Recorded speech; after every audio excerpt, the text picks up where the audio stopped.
सुप्रभात बच्चों, कैसे हैं आप सभी। उम्मीद है आप सभी खुश होंगे और स्वस्थ होंगे, वीडियोस भी देख रहे होंगे और अपना काम भी पूरा कर रहे होंगे। तो बच्चों, कल हम कर रहे थे हमारी हिंदी पाठ्य पुस्तक खुलते पंख का पाठ 12 कितने कौवे।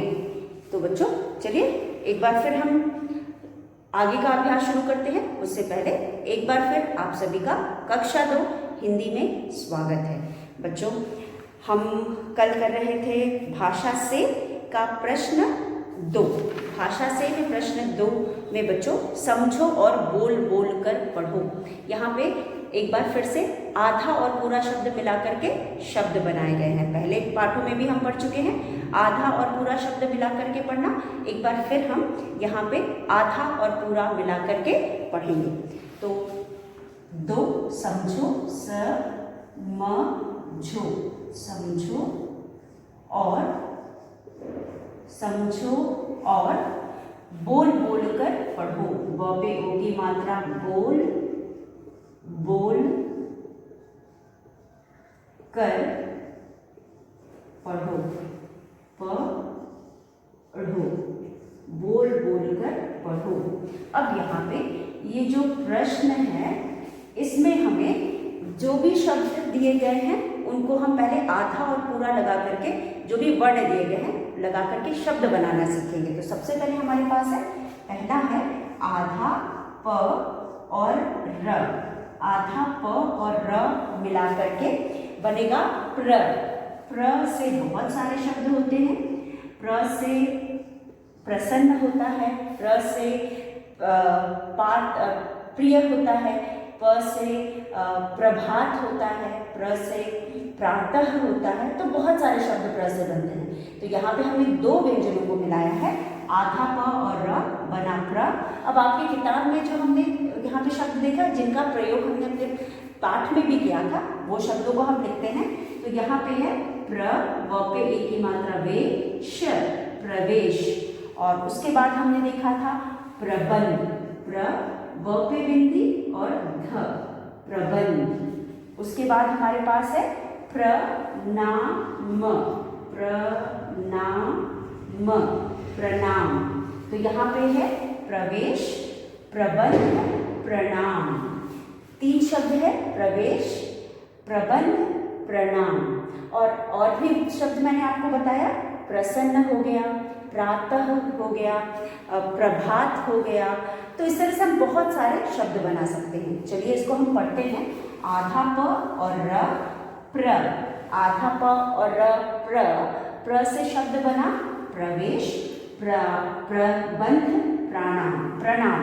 तो ये शब्द आपके पाठ में दिए गए हैं। उसी तरह से दूसरा हमारा जो आधा पूरा व्यंजन है वो है ज, आधा ज और य। ये बना ज, आधा ज और य, ये बना ज। ज से शब्द बना राज्य, र पे आ की मात्रा, आधा ज और य राज्य। उसके बाद है ज्यादा, ज्या, द पे आ की मात्रा दा, ज्यादा। उसके बाद है आधा ज, यो, त पे छोटी की मात्रा ती, ज्योति। ये हो गया राज्य, ज्यादा, ज्योति। उसके बाद हमारे पास है 3 है। तीसरा है द। अब द जो है बच्चों, इसमें थोड़ा सा हम द, आधा द और ध को 2 तरह से लिख सकते हैं। तो यहाँ पे हमारे पास है आधा द और ध।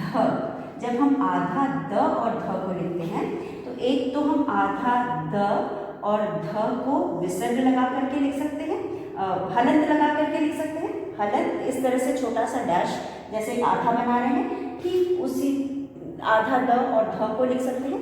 या फिर हम द पूरा लिख करके उसके नीचे ध आधा लिख करके भी हम ये आधा द और ध को लिख सकते हैं। अब इनसे शब्द जो बना है उसको भी हम 2 तरह से लिख सकते हैं, जैसे कि शुद्ध, श पे छोटे की मात्रा, आधा द और ध, शुद्ध। उसके बाद हमारे पास है बुद्ध।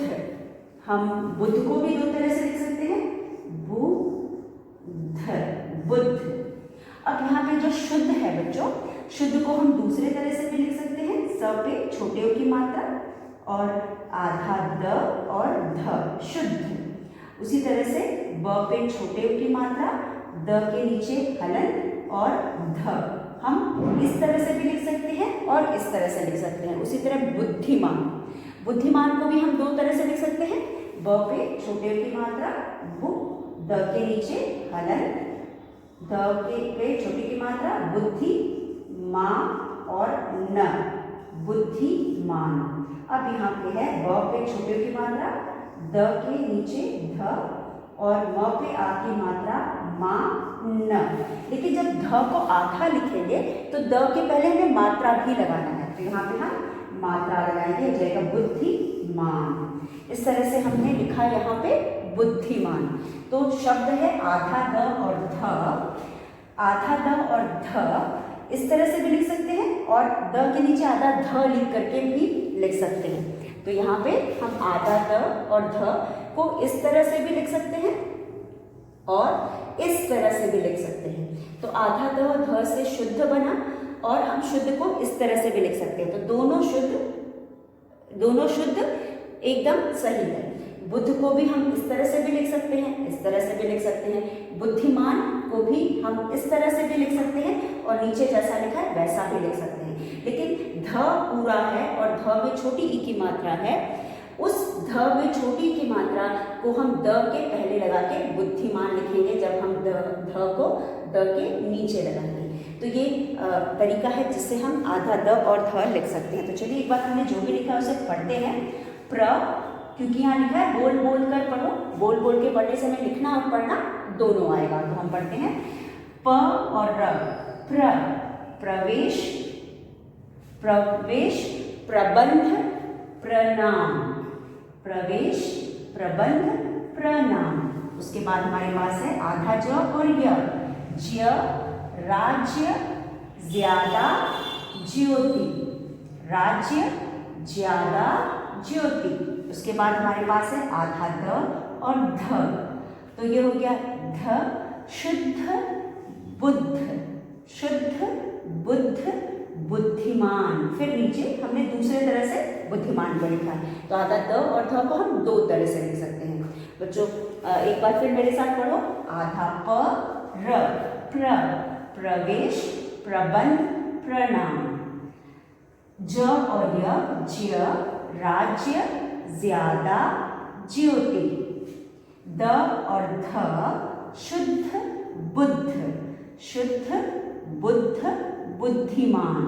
इस तरह से हमने यहाँ पे पहले 3 किए। उसके बाद हमारे पास है आधा श, षटकोण वाला श और ण, आधा षटकोण वाला ष और ण। तो यहाँ पे षटकोण वाला श 4 में हमारे पास है षटकोण श। षटकोण श को हम आधा लिखेंगे और उसे ण के साथ मिलाएंगे।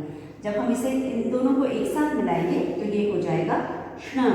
अब इससे जो हम शब्द बनाएंगे वो हो जाएगा, पहले तो हमारी किताब में भी कुछ दिए हैं, उसके अलावा किताब में विष्णु दिया है, कृष्ण दिया है, उष्ण दिया है। अब वैसे तृष्णा, कृष्णा और ऐसे ही बहुत सारे शब्द बन जाएंगे। तो यहाँ पे हम पहले लिखेंगे विष्णु, व पे छोटे की मात्रा, आधा श, न पे छोटे की मात्रा, तो ये हो गया विष्णु। उसके बाद हमारे पास है कृष्णा, कृष्णा, कृष्णा। उसके बाद हमारे पास आखिरी शब्द है उष्ण, ये है उष्ण। तो इस तरह से हमने आधा श और न से शब्द बनाए।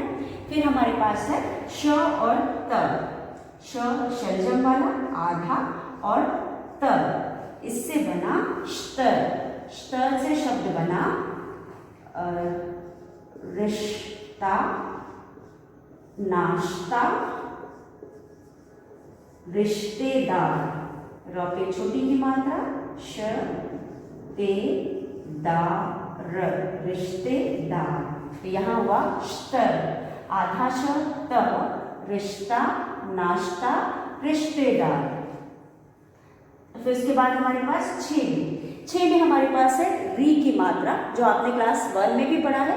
आपने कक्षा 1 में भी री की मात्रा पढ़ी है और एक बार फिर हम पढ़ करके इसे समझते हैं। तो री की मात्रा में हम यहाँ किसी को, यहाँ पे दो व्यंजनों को हम नहीं मिला रहे, बल्कि हम री की मात्रा लगाएंगे। री की मात्रा आप सभी जानते हो, आधा गोला, और वो भी उसको हम कहाँ लगाते हैं, किसी भी व्यंजन के पैरों में। तो ये हो गया री। अब ये जो आधा गोला होता है ये इसकी मात्रा होती है। इस तरह से हम इसको किसी भी व्यंजन के पैरों में यानी नीचे लगाते हैं। जैसे कि अगर हम व के नीचे लगाते हैं तो ये हो जाएगा वृक्ष, वृक्ष। व के नीचे हमने लगाया, ये वृक्ष हो गया। हम व को री के ध्वनि के साथ पढ़ेंगे, वृक्ष। फिर हो गया दृश्य, दृश्य, ये दृश्य हो गया। उसके बाद हमारे पास है कृपा, क्री और पा, कृपा। उसके बाद हमारे पास हो गया, कृपा के बाद है कृष्ण, क्योंकि हमने अब कृष्ण आधा श और ल के केस में भी हमने कृष्ण देखा था, उसमें क्री की भी मात्रा है, क के नीचे री, कृष्ण में क के नीचे री की भी मात्रा है, तो हम यहाँ पे कृष्ण भी लिख सकते हैं। तो इसी तरह से हम मृग लिख सकते हैं, और हम तृण लिख सकते हैं, गृह लिख सकते हैं, गृहपति लिख सकते हैं, घृत लिख सकते हैं, सब में री की मात्रा होती है। तो यहाँ पे हम बहुत सारे ऐसे शब्द लिख सकते हैं जिसमें री की मात्रा होती है। तो री की मात्रा आप भली भांति जानते हैं, आपने पहले भी पढ़ा है, और मुझे उम्मीद है कि आपको ये सभी समझ में आ गया। चलिए एक बार फिर पढ़ते हैं। आधा स और ण, श्न हो गया विष्णु, कृष्णा, उष्ण, स रिश्ता, नाश्ता, रिश्तेदार, वृक्ष, दृश्य, कृपा, कृष्ण। तो इस तरह से हम इन शब्दों को मिला करके यहाँ पे लिखेंगे। अब बच्चों शब्द बनाना हमको आ गया और पढ़ना भी आ गया, और इसके बाद इन सभी को हमें कहीं लिखना नहीं है, क्योंकि हमारी किताब में पहले से ये लिखा हुआ है, हमें सिर्फ उन्हें देख करके पढ़ना है। इसके बाद हमारा अगला प्रश्न है सर बच्चों, समान अर्थ वाले शब्द। समान अर्थ का मतलब क्या होता है?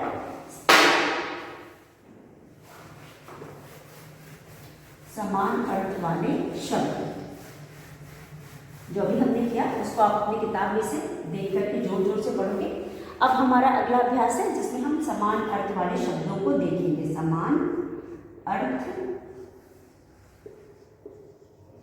वाले शब्द, समान अर्थ वाले शब्द।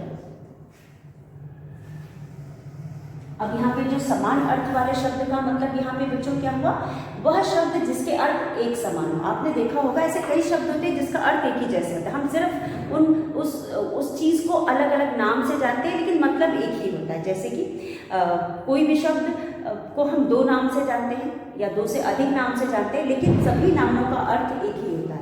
तो ऐसे शब्दों को हम समानार्थी शब्द या समान अर्थ वाले शब्द कहते हैं। तो यहाँ पे जो हमारा अभ्यास है इसमें दो कॉलम दिए गए हैं जिसमें हमें अलग अलग शब्द दिए गए हैं। तो हमें शब्दों को पढ़ना है और उनके समान अर्थ वाले शब्दों से मिलाना है। और जब हम एक ही शब्द के लिए बहुत सारे ऐसे शब्दों का प्रयोग करते हैं तो उसे हम पर्यायवाची भी कहते हैं। तो पर्यायवाची शब्द में अलग अलग शब्द होते हैं लेकिन अर्थ सबका एक ही होता है। तो समान अर्थ वाले शब्द मतलब एक ही अर्थ वाले शब्द। तो यहाँ पे आप देख सकते हो जो हमारा अभ्यास है उसमें हमारे पास है सभा, सभा, सभा के नीचे हमारे पास है गुस्सा, ग के छोटे की मात्रा आधा स और सा, गुस्सा। गुस्सा के नीचे हमारे पास है आज्ञा, आ और ज्ञा, आज्ञा।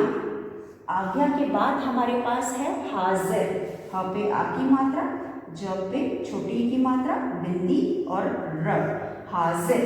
और इसके बगल में हमारे पास है दूसरे कॉलम में क्रोध, क्रो और ध, क्रोध।